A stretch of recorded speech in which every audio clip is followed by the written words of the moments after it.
አወዳደቅህ እንዳይከፋ ልጓም ያዝ። አንድ ወጣት በባህሪው በጣም ግትርና ቁጡ ነበር።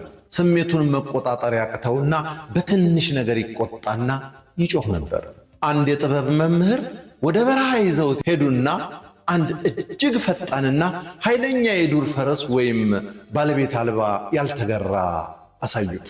ልጄ ሆይ አሉት መምህሩ፣ ይህ ፈረስ እጅግ ታላቅ ኃይል አለው። ነገር ግን ያለ ልጓም ከለቀቅከው ወዴት እንደሚወስድህ አታውቅም። ምናልባትም ገደል ውስጥ ሊከትህ ይችላል። ነገር ግን ልጓሙን በትክክል ከተጠቀምክበት መድረስ ወደምትፈልገው የትኛውም ታላቅ ቦታ በፍጥነት ያደርሰሃል አሉት። እንደተባለው ሳይዘናጋ ልጓሙን ይዞ ጋለበ። ከግልቢያው በኋላ ጥበበኛው ለወጣቱ ስለ ሕይወት ልጓም አስተማሩት። በእያንዳንዳችን ውስጥ እንደ ዱር ፈረስ ያለ ታላቅ ስሜትና ፍላጎት አለ።